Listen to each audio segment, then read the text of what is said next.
All right, so we've got two experiments we're going to cover in this little virtual talk. The Bobo doll experiment and the Stanford prison experiment. Stanford prison experiment is one of the most, if not the most infamous experiment in psychological history. And both of these are going to look at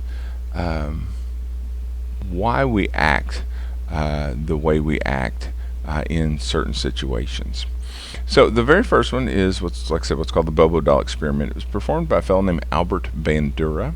You see his name quite a bit if you do very much with psychology. And it involves a Bobo doll. Now, I don't have a picture of a Bobo doll. You're going to see one in a video that I'm going to upload to the playlist. But this is a Bozo doll, but it's basically the same thing. Maybe you had one of these when you were a kid. You fill the bottom with sand or water, top with air. When you punch Bozo, he pops right back up. You can punch or kick him again. And so this is going to be part of an experiment that Bandura is going to do on the influence of violence and watching violence on people.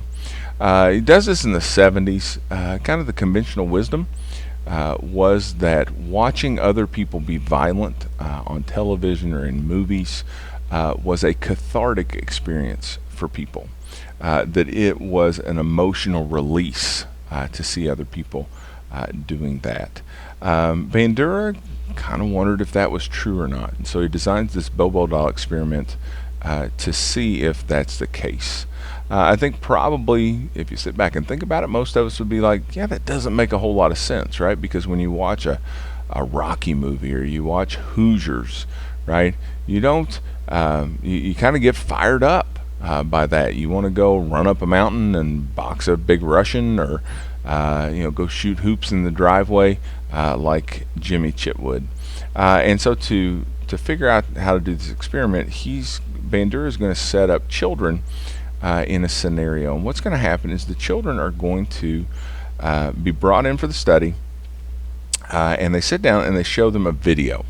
And in the video, there's either an adult man or an adult woman who is in a room full of toys.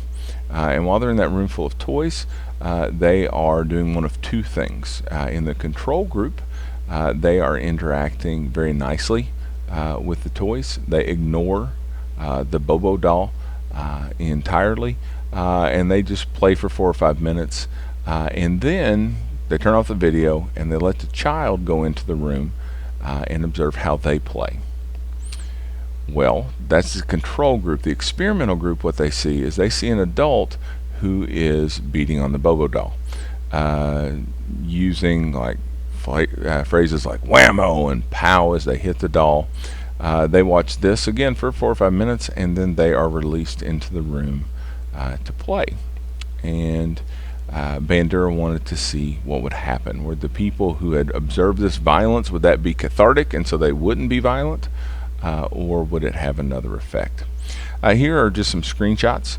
Up at the top you see an adult interacting with the Bobo doll, and then you see a couple of the kids underneath who are doing the same thing. I'm going to put actual video from the experiment up on the playlist for you to take a look at, but I think just by seeing these pictures you can tell that the children who observed the adults being mean to the Bobo doll, not only were they as violent as the adults, they actually got more violent than the adults did. They used more of those words. They did used other objects in the room to beat up the Bobo doll. And the kids that were in the control group, a lot of them didn't even interact with the Bobo doll. But the ones that did see it, that was not a release for them. When they went into that room, they were looking for that doll, and they gave them a pretty hard time. Like I said, it's an amusing video that you can go take a look at. It's there on the YouTube playlist. This has been in the news recently because of the advancements that have been made in video gaming, some of the stuff that's come out in music lately. You guys are too young to remember the Columbine shooting, but I bet you've heard of it. It happened when I was in college. These two young men went into their high school killed several of their teachers and classmates before killing themselves. And people, when this happened, this was kind of the first kind of nationally known school shooting. And when this happened, people, of course, were wondering why, right? What is it that made this happen? And so they started to explore these young men, see what they were into. There were a couple of things. There was some music they were listening to by a guy named Marilyn Manson. If you know who Marilyn Manson is, not exactly positive, uplifting music, but music like that. And then they were playing video games like the one you see on the right here. This game is Doom. It is the first-person shooter game, so the first time you could kind of take the place of the person who was fighting. Obviously, that's going to look pretty silly to those of you that play your PlayStation 2 or your Xbox One. The graphics have obviously gotten a lot better, and so, but people kind of blame that and said, well, is that desensitizing them to the violence that they were seeing? And so, kind of going back, and you saw some references to Bandura's research, and is that something that we need to be more cognizant of? I remember one of the answers to kind of that problem was to put warning labels on CDs, but then the problem was those were the CDs everybody wanted to listen to, were the ones with the parental warnings that were on them. Second experiment we've got is the Stanford prison experiment.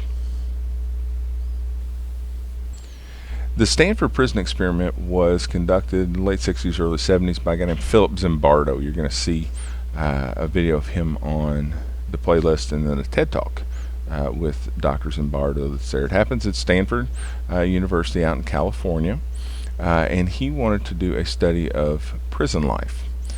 He wanted to see what effect having a role as either a guard or a prisoner in this place was going to have on people. And so he puts out an ad in the paper. They offer it's going to be a 2-week study. The guys were going to get paid for it, and so he takes all of the applicants that they had, and they pick the 24 most psychologically stable applicants.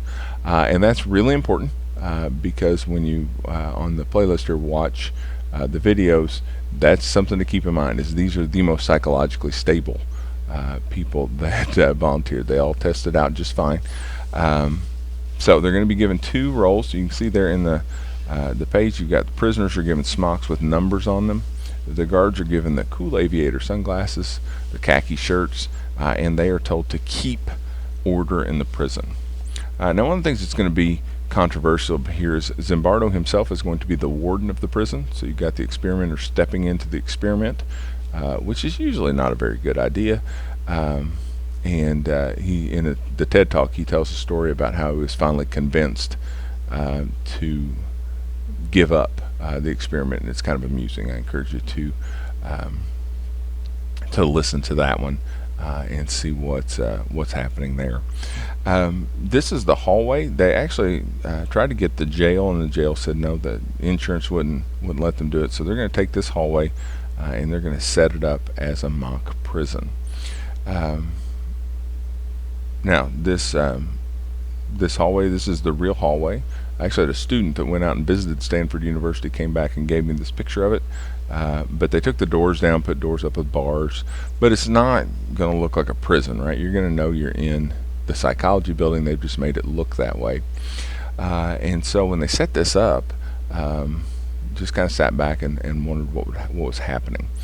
They were shocked with how quickly the dehumanization process started for the prisoners and how violent the guards got. Like I said, it's supposed to last 2 weeks. It lasts less than 3 days, and they end up canceling because you have some of the prisoners that are having psychological issues. You've got the guards who are doing some bad stuff to the prisoners, and so the experiment is called off. We see this again, the second Gulf War. I've got a picture here up in a reference to Abu Ghraib, and Dr. Zimbardo is going to make reference to that in the TED Talk that you're going to see, where he talks about defending some of these people. Basically what had happened is these National Guardsmen in the Second Iraq War are put in charge of prisoners in a prison in Iraq, and basically the Stanford prison experiment replicates itself. These people are treating these prisoners horribly. And a lot of it was there weren't safety protocols. There's not training for the guards that are in there.